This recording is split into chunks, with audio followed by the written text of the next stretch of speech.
I want to start off this talk by talking about one of my good friends. I don't know if you all want to hear about my good friend, but I have to talk about him because everybody seems to be afraid of him, but then at the end of the day, they start loving him because they realize his like power and ability, and it's really, truly cool.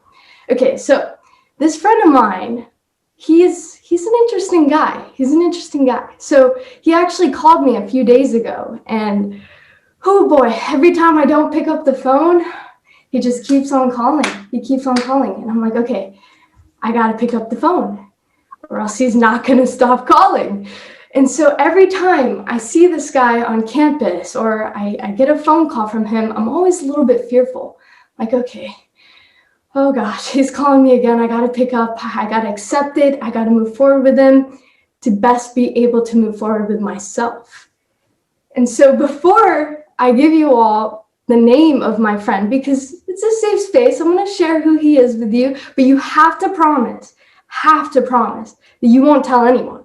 So if you can drop in the chat or give me a thumbs up real quick, if you'll keep that promise with me, I'll share who he is, because he's a special guy. He's a special guy. Thank you so much. Okay, so this guy, his name is Failure. My friend's name is Failure. And many people are like, wait, what? What do you mean failure? Well, I'm talking my best friend. He's called the concept failure. When I talk to people about what failure means, most often the time I get fear, I get worry, I get stress. But I'm here to tell you that failure is your new best friend, okay?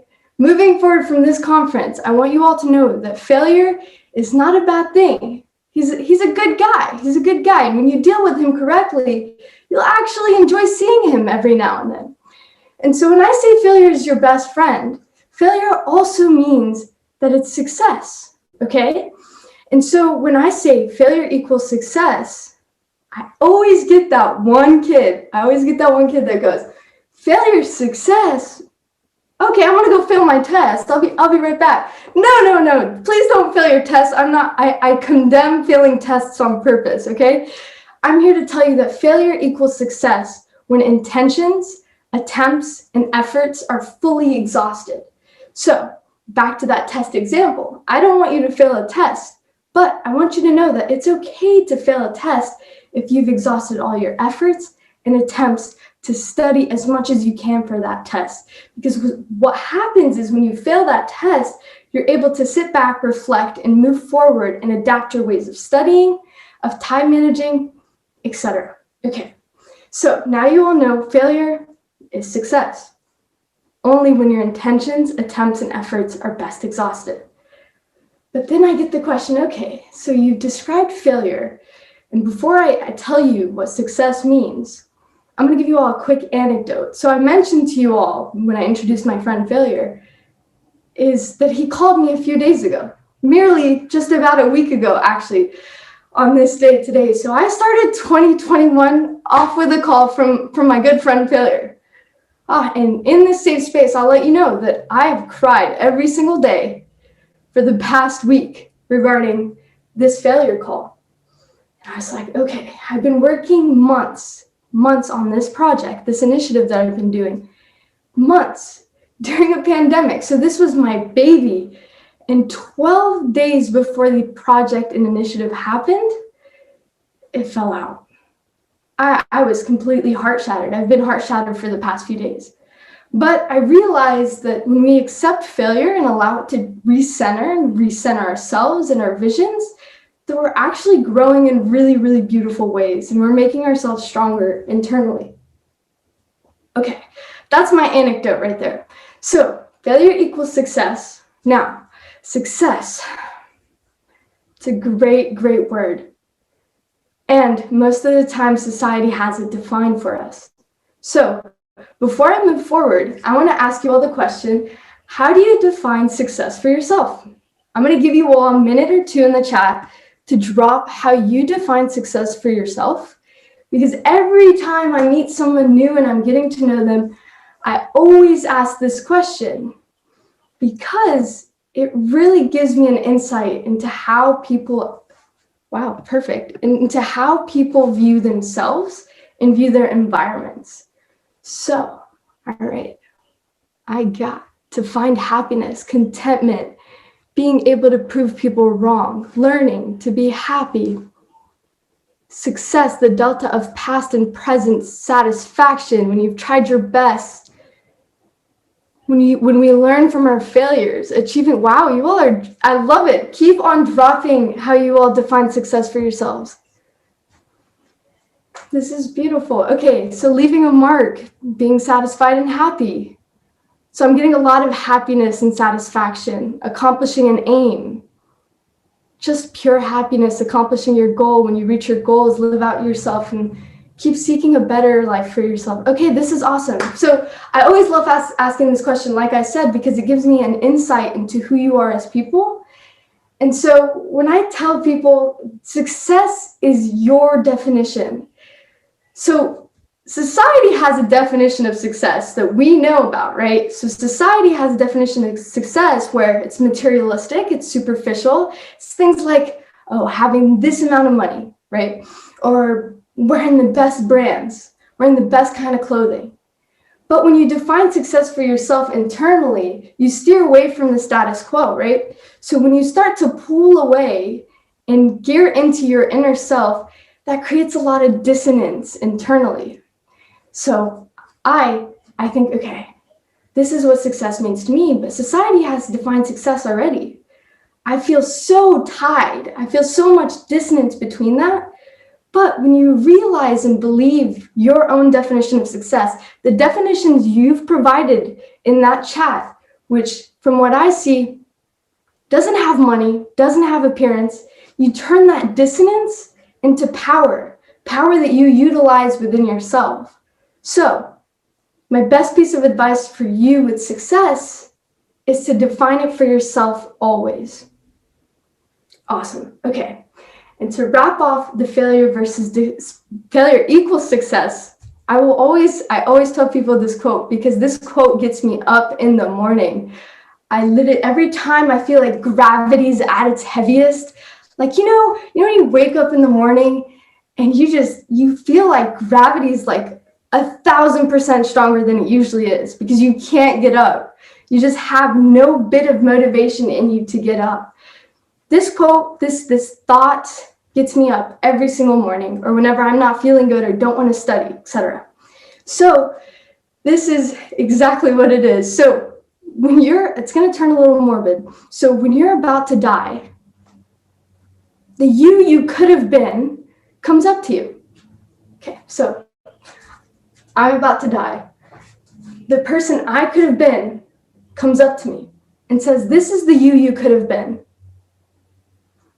Ask yourself that question every single day. Think about that every single day when you feel like you don't want to get up, when you don't want to push through, because it can be really, really hard. But the you could be is right there at the tips of your fingers. You just have to start making actions to get towards it. And it's literally simple things like getting up maybe for the day. Your success for the day can literally just be getting up and brushing your teeth, getting up and taking a shower, right? Success is a flexible definition. So don't hone in on one idea of what success can be. That's my wrap up of failure and success for you all. And now I'm gonna gear into diversity and power in youth leadership. And before I do that, I always get the question, okay, what's youth leadership?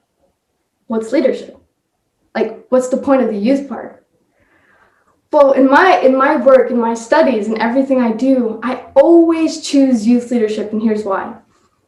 You all know the saying, a square is a rectangle, but a rectangle isn't a square, right? Well, think of it this way. Youth leadership is leadership, but leadership is not youth leadership.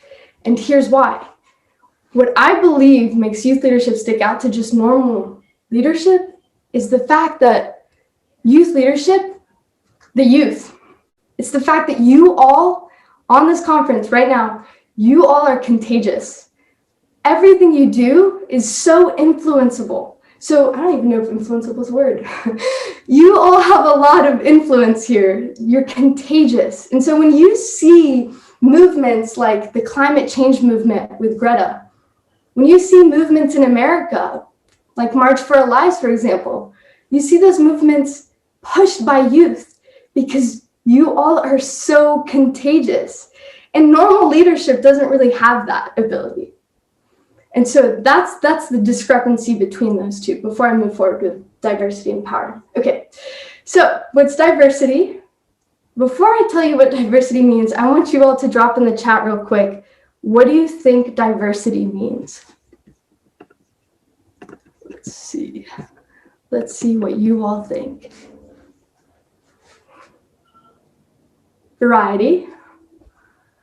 Variety, the beauty that comes from being different, a contrast of something, variation, yeah, lots of variation, acceptance of differences. I like that. Different ethnicity. Awesome.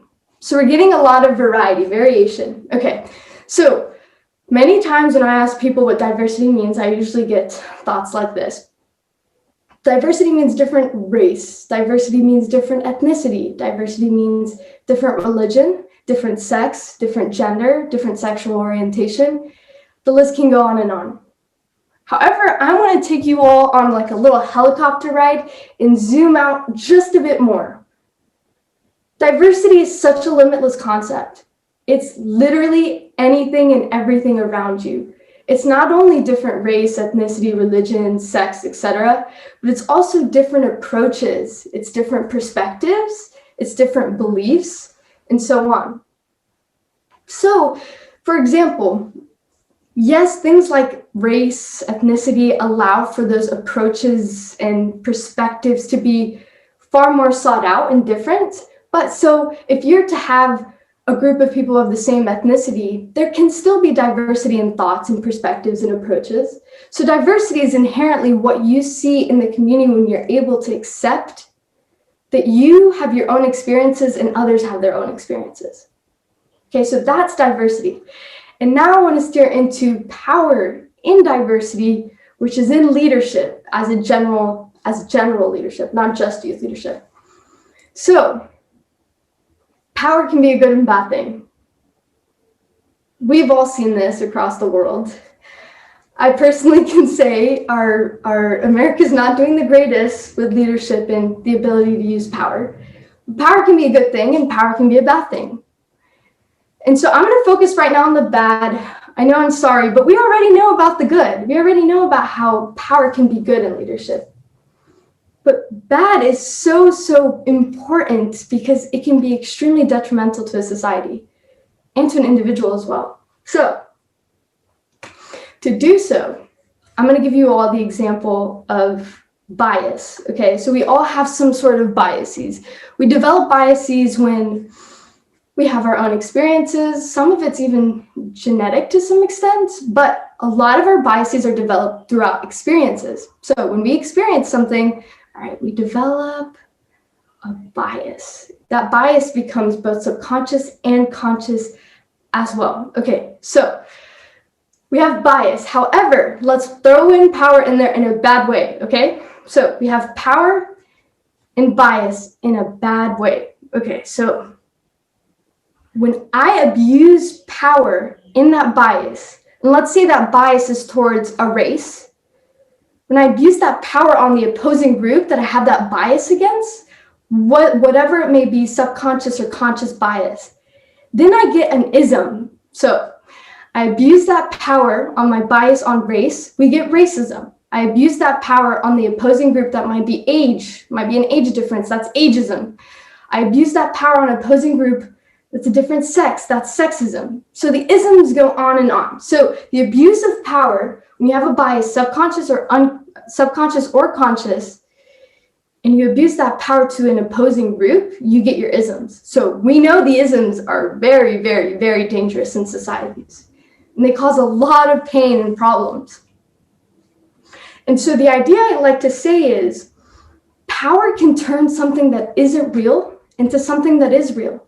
So I'm not sure if you all have heard of this, but it's the idea that race isn't real. Racism is real. So the concept of race that we have to make distinctions about who different people are, that isn't real. But the idea of racism is, and you know why? It's because we took that power and abused it. So we turned something that isn't real and made it into something very, very real and prominent. So that's the power that power has in society when it's bad. So before I wrap things up, and I can take questions if we have time, but I want to give you all one of the keys that I've developed for youth leadership. And obviously, I think Rishi might have tossed my talk in the chat. I go into those other two keys as well, but I actually, that talk was a few years ago now, and I've evolved my logic and thinking and also keys to something new, and I've updated them to 3 key leaderships characteristics, and I will share with you one. And to share with you one of them, you'll also see this in the talk as well. It's the same idea as well. So I have this up for you guys. Oh, you can't see it. Can you drop in the chat what color this is? I'm getting lots of blues. Okay, so y'all, okay, you know, you're okay. I got a dark blue too. Okay, awesome. So what if I told you it's not blue? Would you all believe me? I always get a purple in there. It is blue. It is blue. Would you all believe me? Maybe. Okay, so one of the key characteristics of youth leadership is perspective, because if I flip this over, obviously the other side is not actually orange, but this is just to exemplify. What I was seeing is orange. What you were seeing is blue.